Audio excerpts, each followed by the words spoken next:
Olá, seja muito bem-vindo à classe dos professores, a sua lição em qualquer hora e lugar.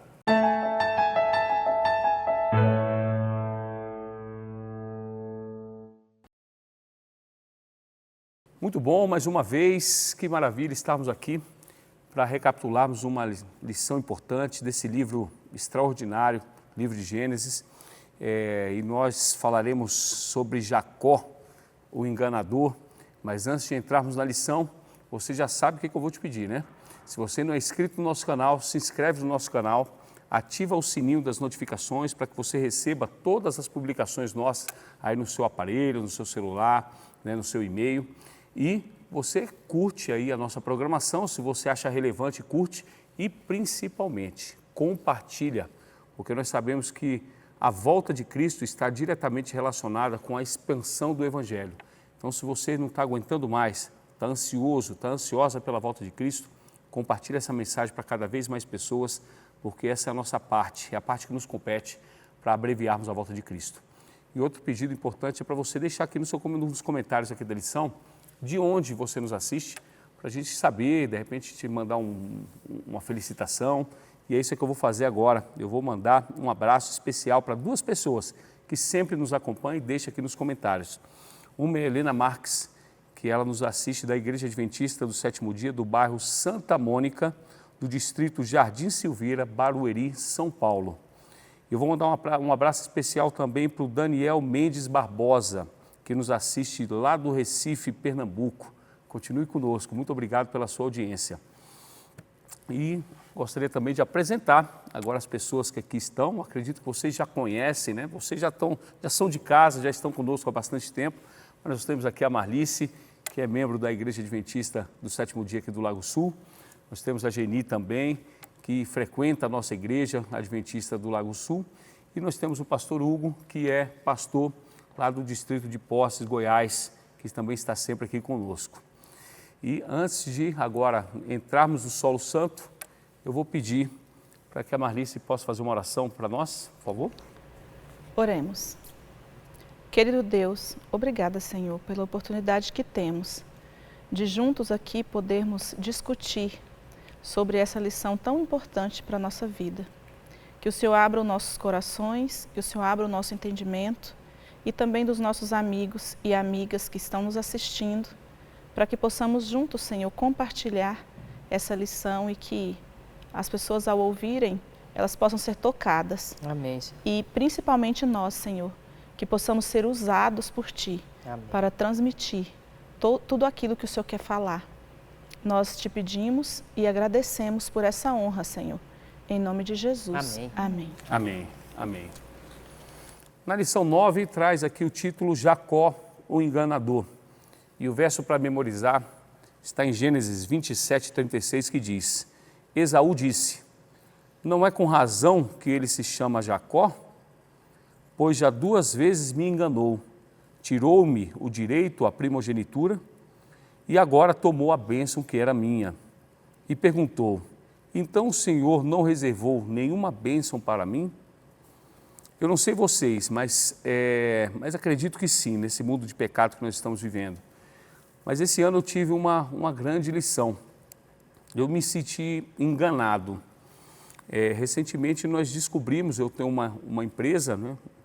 E descobrimos que um funcionário nosso estava usando dados da nossa empresa para aplicar um golpe de estelionato em alunos nossos. Então, realmente foi uma situação bastante terrível, uma pessoa na qual a gente confiava e nós percebemos isso que essa falta de confiança e quando nós somos enganados, isso gera em nós um sentimento assim, de muita frustração.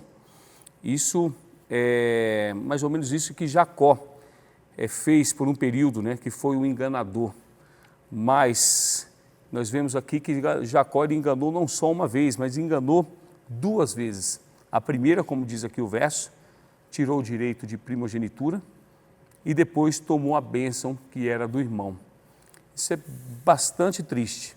E nós percebemos aqui, já em domingo, pastor Hugo, que nós vemos aqui, na verdade, 2 nações sendo construídas dentro do ventre, né? duas nações prometidas, duas personalidades distintas e duas predileções.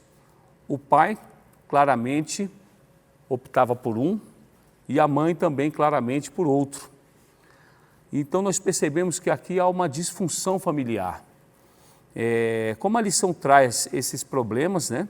E quais as consequências que tiveram esse problema dessas predileções e que lições que nós podemos tirar para nós, dentro do contexto de hoje.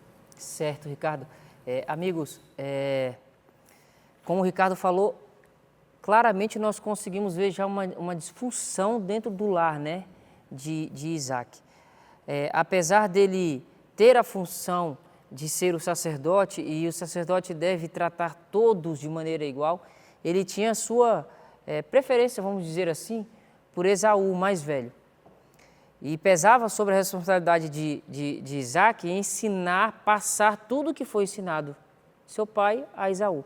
E parece que Isaac já falhou no processo, ao escolher ter uma certa preferência por Esaú. E quando nós começamos a ver a personalidade de Esaú não tem nada internalizado do seu pai, ele não recebeu, ou o que foi passado não foi absorvido. Então, a primeira falha que nós vemos é que Isaac errou com Esaú. Esaú era alguém totalmente desinteressado com as coisas espirituais. Não tinha valor para ele. Simplesmente era um peso, era algo que lhe trazia um fardo e não lhe trazia prazer. Jacó, diferente dele, já valorizava muito, dava muito valor às coisas espirituais. O sonho de Jacó era receber a primogenitura, era receber o cargo, a autoridade de sacerdote da família. E Esaú disse que Jacó enganou ele 2 vezes, mas não é bem assim a história, né? Uma vez sim enganou, outra não. Eu fico pensando, que fome é essa que Esaú estava sentindo ao ponto de vender a sua primogenitura? Será que é uma fome que não podia esperar um pouco? Não era uma fome que a pessoa estava a ponto de cair e morrer, não era. É porque aquela coisa de primogenitura para ele não tinha valor. E o prato de comida preparado, quem tinha um pão e uma sopa de lentilhas, para ele tinha mais importância do que ser o herdeiro, ou carregar a bênção que seu pai lhe daria. Então, na verdade, não houve 2 enganos, houve um engano quando ele rouba realmente a bênção.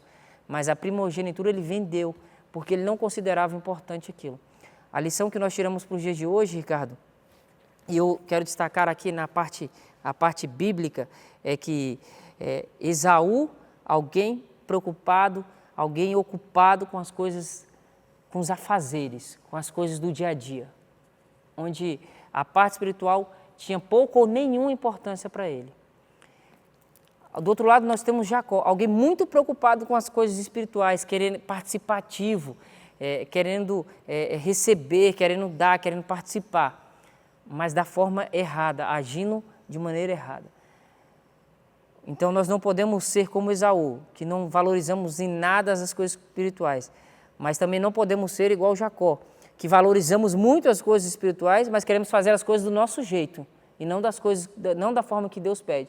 Olha, Deus tinha um plano para que Jacó recebesse a primogenitura e não era enganando o seu irmão. Aí ele entra e tenta resolver as coisas com as suas próprias mãos e aí acontece o que nós conhecemos. Ele tem que sair fugido do seu lar, da sua família, 20 anos separado da casa do seu irmão. Isso tudo são consequências quando nós queremos tomar conta e queremos fazer o papel de Deus em nossa vida. Então a lição seria essa: devemos estar conectados a Deus, preocupados com a nossa vida espiritual, mas devemos Deus guiar a nossa vida. Verdade, amém. E aí chegamos aqui na segunda-feira, nós temos 2 textos importantes, né? Que é no Gênesis 28, do capítulo 10, né? Do verso 10 ao verso 22, comparando com Gênesis 11, versículo 1 ao verso 9. Aí eu pergunto, Geni, em que Betel é diferente de Babel e de que experiência Jacó em Betel do que ocorreu, qual a diferença entre as duas, né? Betel e Babel, e que lição que nós podemos tirar dessas 2 experiências? Na lição 5 do nosso guia de estudo, nós estudamos mais profundamente de como foi a construção de Torre de Babel, da Torre de Babel. Torre de Babel, ela foi construída mesmo com o objetivo de desviar a atenção das pessoas de Deus, o Criador. Eles queriam chegar até o céu e descobrir como que tinha sido o dilúvio. Olha só, quanta prepotência. Já o que nós vemos, o acontecido em Betel, é total oposto, é um contraste, né? Betel de Babel. Em Betel, o que nós encontramos? Um homem fugindo, um rapaz, né? O Jacó ainda era, não fala a idade dele, mas ainda era um rapaz, ele ainda não tinha se casado. Estava fugindo da fúria do irmão, e com razão, conforme nós acabamos de estudar na lição de segunda-feira, de domingo. Ele estava fugindo com medo do irmão ser pego, e ele só tinha ali pedras para servir de travesseiro. Naquele lugar, Jacó recorreu a Deus, porque ele entendeu que ele precisava de um Salvador. No capítulo 17 do livro Patriarcas e Profetas, diz que Jacó sabia que ele estava colhendo os frutos da sua decisão errada de tentar fazer as coisas do seu próprio jeito. Mas Deus não olhou para o defeito de Jacó, Deus teve misericórdia de Jacó. E foi até o encontro dele, e naquela noite, através de um sonho, Deus revelou o plano da salvação, pelo menos a parte que ele precisava, que Jacó precisava de entender naquele momento, foi revelada ali para Jacó. Ele viu uma escada que descia do céu e vinha até a terra, e anjos subiam e desciam. Aquela escada, ela representa o próprio Jesus, que veio até o mundo, veio até o nosso encontro, para poder ligar de novo a terra com o céu, que fora separado com a entrada do pecado. Muito bom. E aí chegamos aqui na terça-feira, Marlice. Nós percebemos o seguinte, que muitas vezes Deus perdoa o nosso pecado sem que haja uma necessidade da gente provar do nosso próprio veneno. Mas aqui não. O enganador, de repente, ele passa a ser enganado, né? E aí eu pergunto aqui, baseado no livro de Gênesis 29, 1 a 30, como Labão enganou Jacó, e por que Deus permitiu que houvesse esse engano, e que lições que Jacó aprendeu com essa experiência? Então, primeiro, Labão enganou Jacó trocando as esposas, né? As filhas. E primeiro ele tinha um acordo com Jacó de que ia dar a sua filha Rebeca, e para isso Jacó trabalharia 7 anos, né? Para depois casar com Raquel. E esse foi o acordo deles. E no dia do casamento, Jacó não recebeu Raquel, ele recebeu Lia. E ele foi obrigado a aceitar, né? Então, Labão, muito astuto,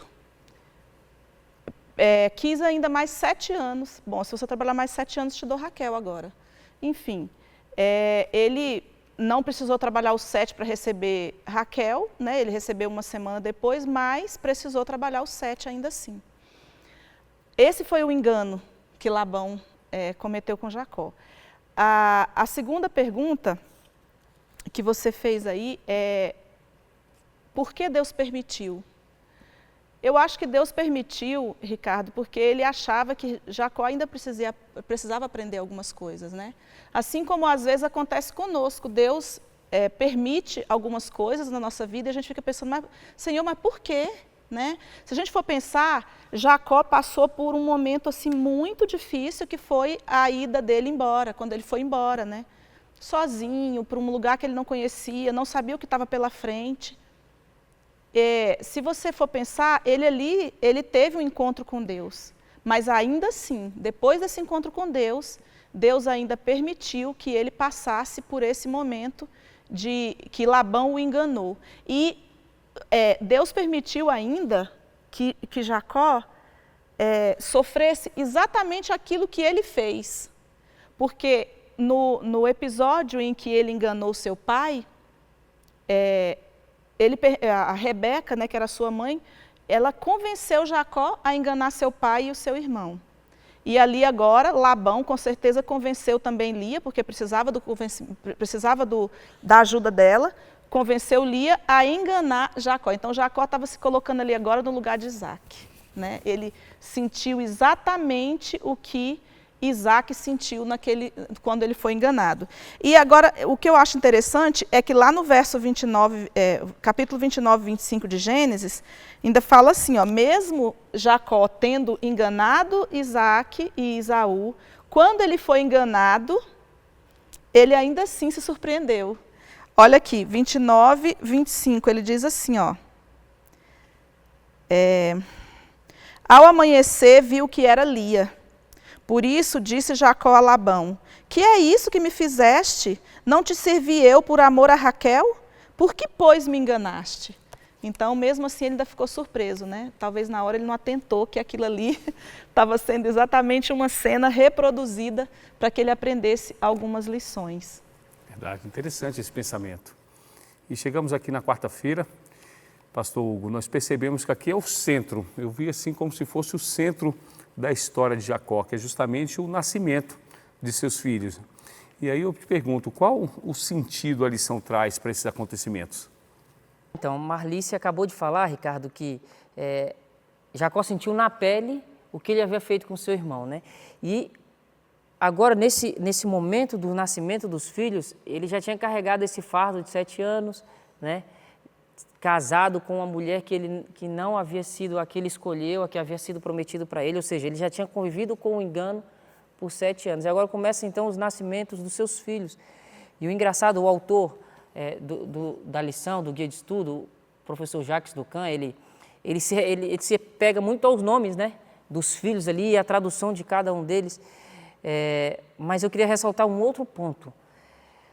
Com os nascimentos dos filhos de Jacó e Lia, a esposa que ele realmente escolheu, Raquel, ela começa a ficar em vexame, porque não ter filhos naquela época era um vexame. Agora você imagine, ele está casado com 2 mulheres, uma ele não escolheu, e essa que ele não escolheu é a que lhe dá filhos, e a que ele ama não lhe dá filhos.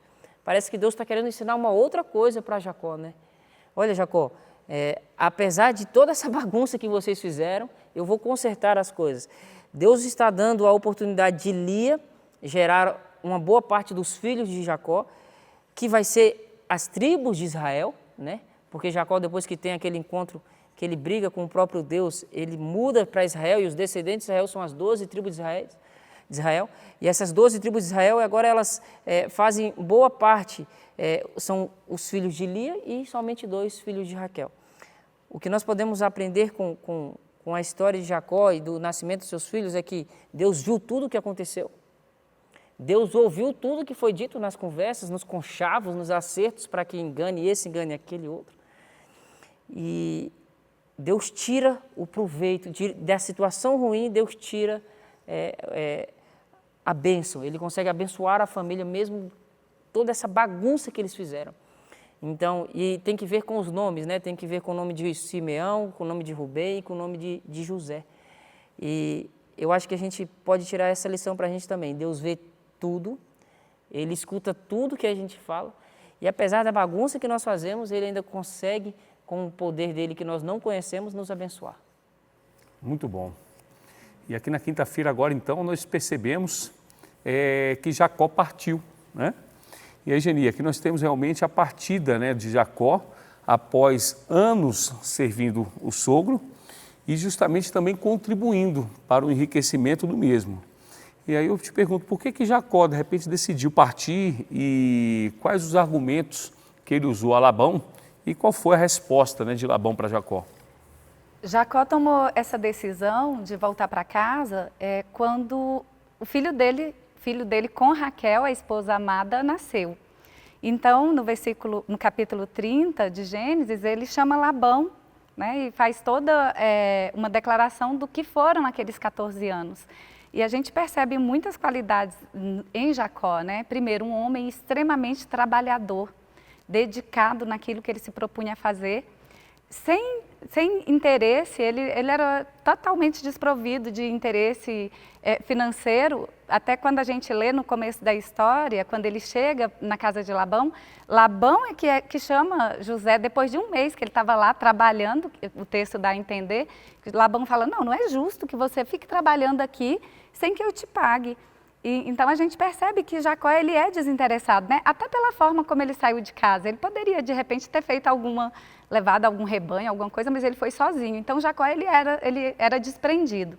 Mas quando o filho dele nasceu, o filho dele com Raquel, ele tomou essa decisão. E Labão, como a gente já tem visto, um homem extremamente enganador, mais uma vez conseguiu convencer Jacó. Né? Ele disse que sentia que Deus realmente tinha o abençoado através do trabalho de Jacó e ele insistiu para que Jacó continuasse trabalhando.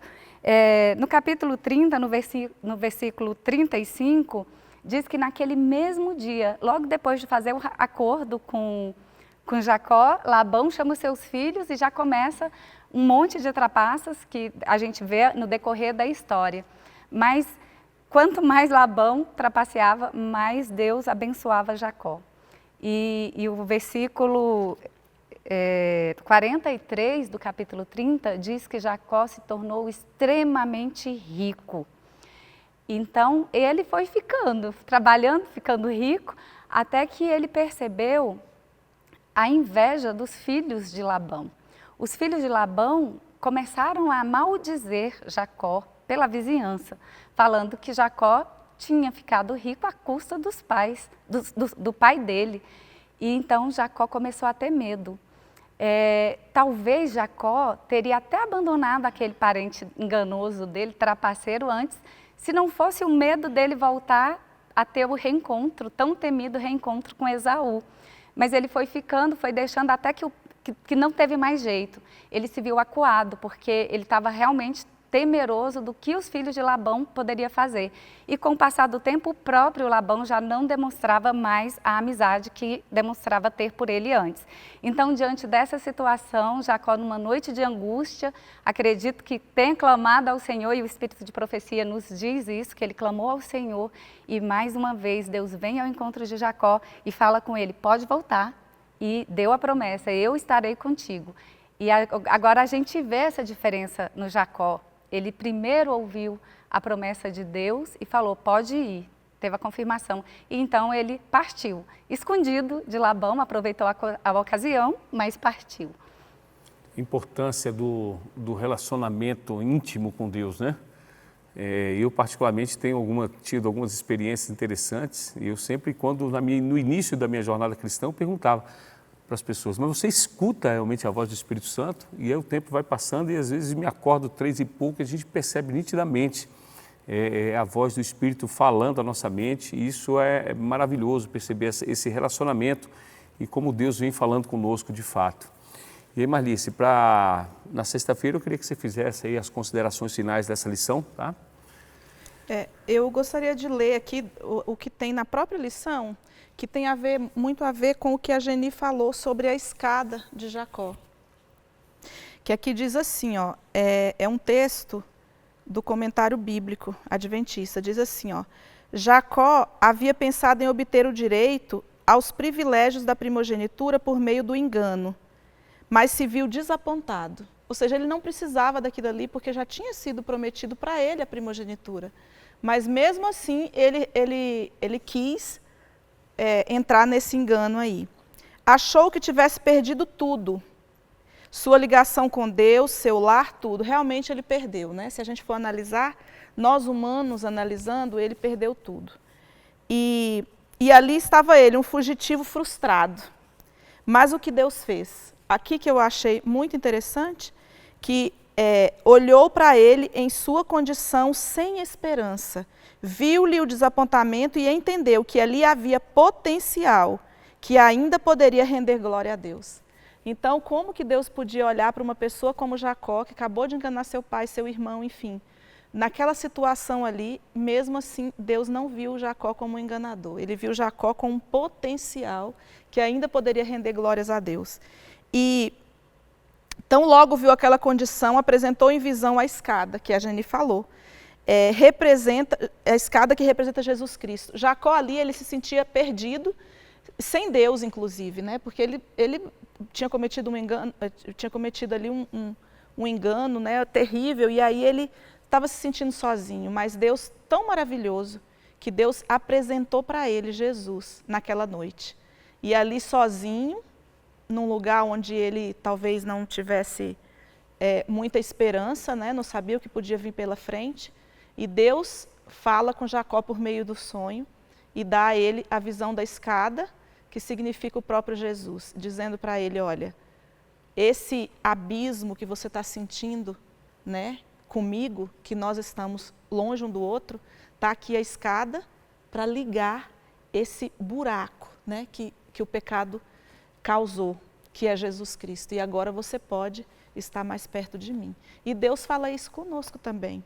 Então não importa o erro que você cometeu, não importa o erro que eu pratiquei, não importa a lama que você se encontra, não importa. Deus, ele está ali sempre para te apresentar a escada de Jacó, que é Jesus Cristo, que pode fazer essa ligação, fazer essa ponte, para que você não se sinta mais longe de Deus. Amém. Que mensagem poderosa, né? Então isso realmente nos dá um conforto, dá o alento. Eu não sei, talvez o desafio que você esteja passando aí, talvez você esteja num momento de desespero, às vezes até questionando, será que Deus me esqueceu? De maneira alguma. Deus sabe o fim desde o princípio e Ele sabe o final para a sua vida. Se a gente realmente colocar a nossa vida em direção a Ele, você pode ter certeza que talvez não seja no nosso tempo, mas a redenção virá tão breve e nós iremos contemplá-lo em espírito e em verdade. Muito bom. Então, para a gente fechar a lição, eu vou pedir para que você curve a sua fronte para a gente fazer uma oração. Senhor Deus e eterno Pai, grandioso és o Teu nome, ó Deus. Por isso nós honramos e glorificamos o Teu nome. Obrigado por essa oportunidade que nós estamos aqui para esse estudo dessa lição tão poderosa. Grandes lições tiramos para a nossa vida e que a gente possa não somente refletir sobre essas lições, mas especialmente colocar em prática. Abençoe, ó Pai, a cada telespectador, a cada um que está na sua casa, que a sua bênção seja derramada sem medida através do seu Santo Espírito em cada lar aqui representado, aí na internet, e que possamos, ó Pai, clamar pelo derramamento final do seu Santo Espírito, pois ansiamos a Tua breve volta. Isso te clamamos em nome do seu Filho amado Jesus. Amém. Muito bom, muito obrigado. Espero você na próxima lição. Não esqueça, deixa aqui seu comentário, curte e compartilha essa lição e nos veremos na próxima lição. Um abraço.